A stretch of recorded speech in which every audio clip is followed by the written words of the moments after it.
Welcome to I Am an Asset podcast. I am your co-host, Dr. Breanne Smith. And I'm your other co-host, Zachary Wilson. And today we have a surprise topic. We have not pre-discussed this, but I wanted to see Zachary's reaction. Like he normally would, we would have a conversation at the kitchen table, say, and Zachary, what I want to talk about today is work shaming. Work shaming? Yes. Elaborate. Yes. Okay. So a couple of things have spurred on this topic. One being, I would consider you a highly productive individual. Yes. With today's and this week's events, it feels like that. Yeah. And so you accomplish a lot for a lot of different aspects, a lot of different areas, and you are very disciplined and scheduled. And I feel like I am similar to that in that I have a lot of different buckets of things that I do and a lot of areas that I spend my time, and I'm very disciplined and scheduled, and I accomplish a lot. I would say I accomplish a lot more than the average person because I do a lot and I like to do a lot. So in the last week, I've had a couple of people kind of make me feel like I do too much. Was that one of those people? No. I feel like I've said something. Maybe you have. But in the context of last week, someone said to me, are you going to take a little time on the holiday weekend? Or are you just going to work the whole time? And so I was kind of taken aback by this comment because, I mean, of course I'm going to take time, but how I spend my time and when I work is very structured in the way that I do things. So I also have, someone else has said to me every time I see this individual, he makes some comment about, oh, I hope you don't drop any balls you have in the air today. Like you're juggling all these balls, and making like side comments about, I do all these things and I just blow them off, but something that Nick Saban, I heard Nick Saban say this weekend, because this is all coming full circle here to why I'm bringing it up, is it's football weekend, first football weekend. And I saw a lot of clips of Nick Saban this weekend. And he has a quote that says something like, high achievers don't like average achievers, and average achievers don't like high achievers. And they have like this, back and forth, maybe disagreement with how each other, maybe if I feel like I'm a high achiever and you're an average achiever, maybe we just disagree on how we spend our time and how much we achieve, I guess you could say. I've never heard that before, but that's interesting.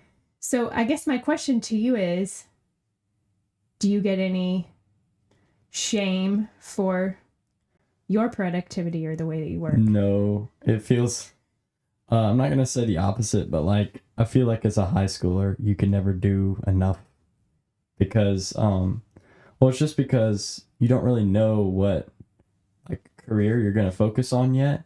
And so it's like, you can't just build one particular skill. Like you have to build them all just in case you decide to go into that. Because like, if you knew what career you were going to do, you wouldn't have to do science and math and history. If you're going to do history as your career, then you would just have to take history class. It'd be a lot easier. But since we don't, and it's college preparatory, high school is like, we're going to make you learn everything. And so it just feels like there's so much on your plate. And that comment or the quote you said reminded me of what, a little bit of what we went over in last episode with the whole life philosophy thing. And like, some people choose to spend more of their time working and making money, and some people don't. And it all boils down to what makes that individual the happiest. And so right now, I'm not particularly happy with how much I have on my work plate. But my overarching life goal is that if I just work a lot now, then I won't have to work as much down the line. So we'll see how that goes. But I feel like I warrant that response from somebody because it feels like from 8 a.m. to 9 a.m. I'm busy, Mm-hmm. and I don't know. Like all day long, you are busy and you have work and school and homework and soccer, Mhm. and you have a personal life. So I I'm glad to hear that nobody's giving you a hard time about how much you try to achieve. Mhm. And I think that's good. What's really got me thinking about it is, like you just said, and the happiness aspect is I actually feel very passionate and very fulfilled by my work. So I That's think great. that's why when someone, makes a face and says, "Oh, are you going to work at all on the holiday weekend?" as if to feel sorry for me, I actually really enjoy what I do, like so much Mhm. that I don't mind working. Like I like to work. Like I look forward to the things that I do and the people that I take care of. So I think that's really something to think about when you're picking a career path, especially when you are somebody who likes to be productive, is to pick something that you enjoy. I think the happiness factor is better when you're doing the work, but it doesn't really feel like work, I guess is what I'm saying. I know what you mean, and I think I might have a little comment on that. Do you think you could divulge why they would make a comment like that? Like, it might not have been born out of like any animosity or any intention for to hurt your feelings, but like, why do you think they said that? Well, I think that when I do receive comments like that, it's when maybe people feel like, they have some kind of feeling about how much they are working, and then they're making a comment about how much I do. I don't really know, other than I'm not going around making people feel bad about how much they work at all. Yeah, maybe. Yeah. Like I said, maybe that's not even what they were thinking at all, and maybe they felt, if they'd known in hindsight that's how they made you feel, that they would feel bad. But if someone was making that comment on purpose, I think it would be because they are self-conscious that they might not be working on the holiday, but they know that you will be. And in their mind, they're either jealous of your discipline, or they're like, they think it's weird that, everybody has this holiday off. It's like a mandated break from everybody. And it's like, you're still working. Like, are you just trying to be better than everybody else? Like, who do you think you are? And I think that kind of boils back to your life goals. And like, some people know they deserve a break. Some people are jealous when they see that other people can take a break. Or some people are jealous that other people don't take breaks. And I think, celebrating someone else's success never inhibits your own. And I think as long as you can realize that people are just doing what makes them happy. And if you think you deserve a break, then you absolutely should take a break, and you shouldn't feel bad about that. And if someone else is taking a break, or if someone else is not taking a break, like, I don't know if you were working I think you were working on Labor Day, weren't you? That was yesterday, right? Yeah. I did some writing yesterday. I didn't actually work yesterday, but I did some writing, which I do. The point still all the time. stands that, Yeah. I mean, just do what makes you happy, and just do, if you think you deserve it, then that is the voice you should listen to, Okay. But Yeah. I think we got a little sidetracked. What was... No, I think that's a good word, Zachary. Like, I think that when you're able to celebrate what people are doing, or you don't even have to celebrate what someone's doing, even if you disagree with it, or if you agree with it. I think it's important to be aware of maybe why you make some comments that you might make. Like, it would be inappropriate of me to make an adverse comment to someone like, why aren't you working today? Like that's any of my business, you know what I mean? It's It's okay to disagree, just don't be disagreeable. Uh, You know what I mean when I say that? no, please elaborate. Okay. That's my line. So, I mean, it's inevitable. There's so many people on this earth that some of us are going to have conflicts. We've gone to massive wars over them through the centuries. And every day there's little quarrels that happen. People are not going to agree with each other. And it's okay to disagree because that's going to happen. And everybody, like I said, has their own philosophy about the way they see things. But that doesn't necessarily mean you have to be disagreeable, which I believe would describe someone who is not pleasant to speak with. Because I know mature people that I could have a really great discussion with them on a topic that we don't agree on, and we'll give our 2 cents on our sides.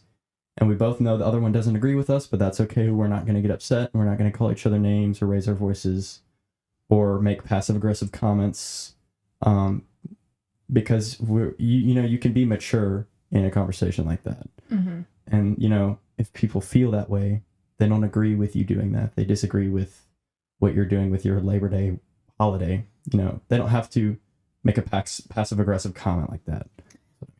And that's a really great point, Zachary. And I also think that's very relevant when we talk about generational differences too, because the workforce 40 years ago worked very different from the workforce 20 years ago, works very different from the workforce today. And I do hear some back and forth between generations about how, the young people are working today, or the older generation is used to work and working today. And there's still some conflict there in my industry, which is accounting. There's just a certain way 20 years ago, before current software, that a partner would review a tax return, mm-hmm.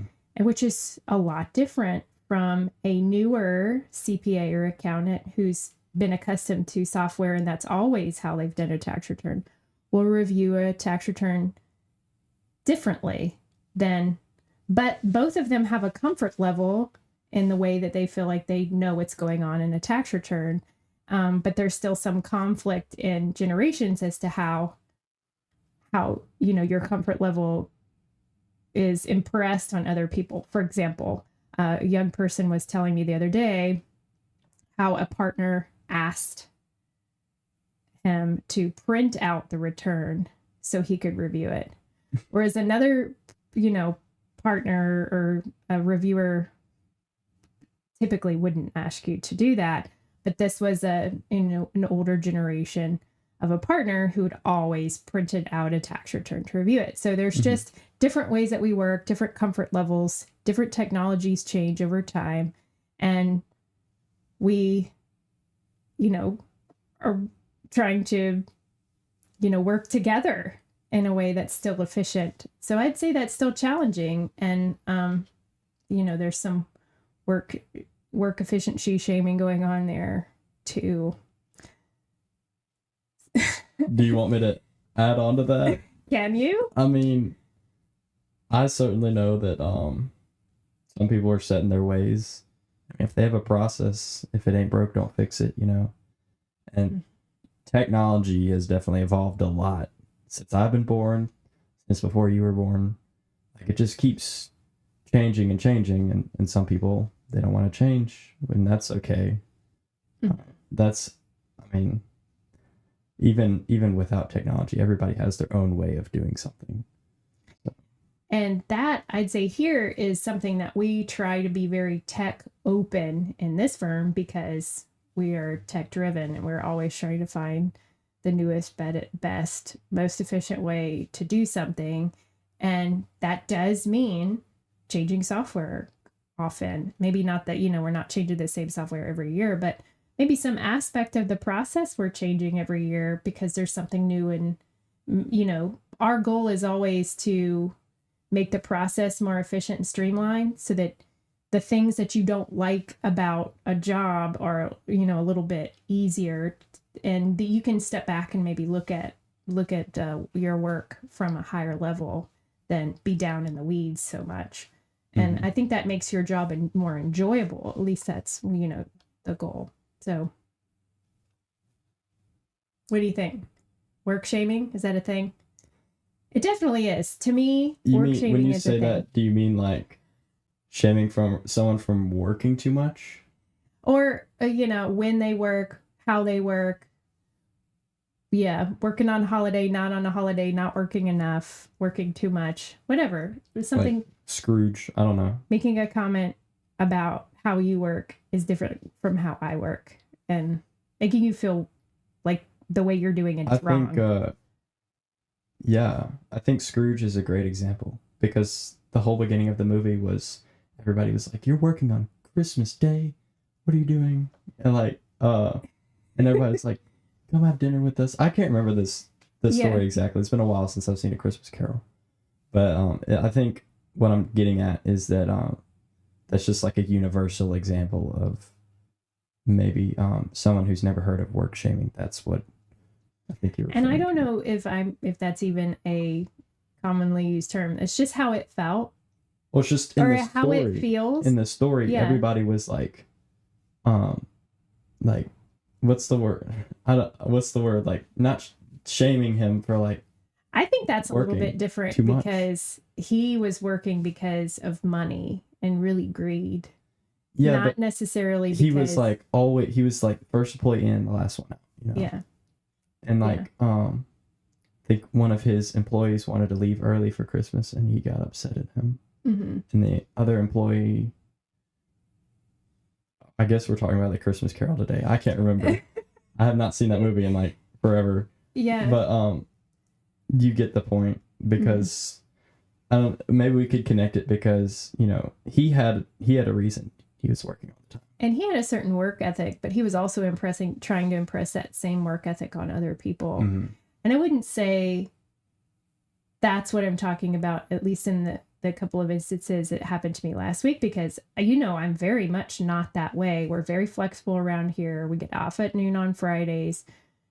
Nobody's asking anybody to work on the weekends or stay on the weekends. But if I happen to, I'm the boss, right? These are my companies and I'm living the dream, so to speak. And if something needs to be done, if it's a Saturday, I'm going to do it. If I need to talk to a client on a Saturday, which I actually did, I'm going to do it. And I don't feel bad about it. In Mm-hmm. fact, I feel very happy to help and I'm joyful that in what I do. So um, I was just hoping to get your thoughts on it, wondering if you, because in your age group, I would say you were the hardest working 18-year-old I know, and wondered if you'd experienced anything similar. Glad you haven't. I mean, I remember one particular instance. I go to a school that's not exactly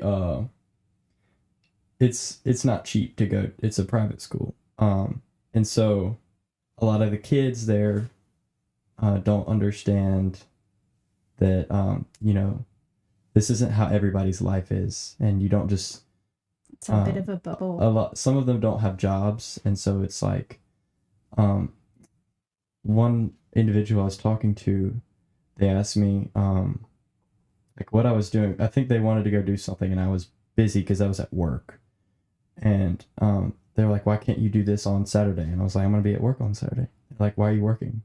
I was like, "To make money." And they were like, "Why do you need to make money?" And I said something like silly. I was like, "Because money can be exchanged for goods and services," or something like that.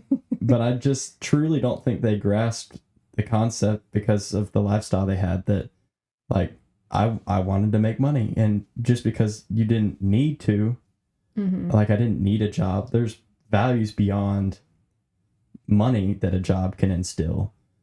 And so, I mean, that's really why I was working, because Yeah, like you said, you were living the dream. living the I'm dream. I'm not broke, but I definitely think it's important to keep working if you can, because there's gonna be a stage in your life when you're done with school where that's all you're gonna do. Yeah, well, and I also think it's good for you to have the experience. And this is something that I have required of all 3 of you children, when you got a driver's license and you turned 16, what did I say? You're responsible for paying for your own gas, Mm-hmm. and you have to have a job if you're going to have this car. So, that gives you the responsibility of maintaining a car. You also have to think about how much you drive it, because it's on your dime, right? That's true, yeah. And you're not just going to drive to, cross country and back because you think mom's going to pay your gas bill. I think that gives you experience in starting to be responsible for your own bills at 16, while at the same time giving you a massive amount of freedom and having a vehicle. So, and then over time, as you will see over the next 4 or 5 years, I will slowly give you more of your own financial responsibilities. No, you can keep it all. So that when you graduate from college, you will be used to paying bills and making money. Mhm. And I don't think it's a good idea that the first time you ever have a job is straight out of college. And your first big job, that's the first time you ever had, did Mhm. any work. And I've actually supervised people who started out of a firm I worked at a long time ago, and that was their first job. Yeah. And it's so different with someone who has worked a job, had to stick to a schedule, followed the rules, dressed up for work, answered to a supervisor, had to meet deadlines. Those are things that you do right now at 18 and have since you were 16, answered to a boss, showed up for a schedule, scheduled your life around your work schedule. I mean, when you go to college, you're going to have to do that too.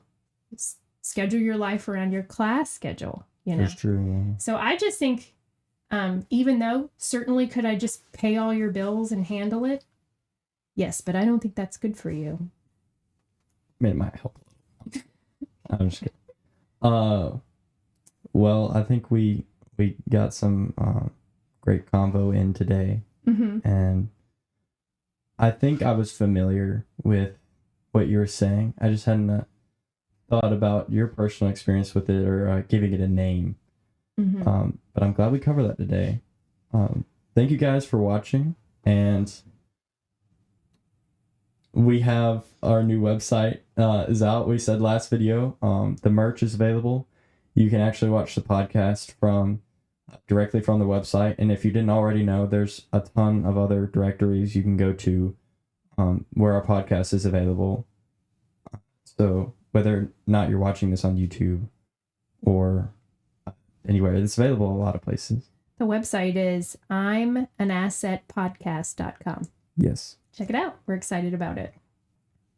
Well, we'll see you guys next time. Okay. See you next time.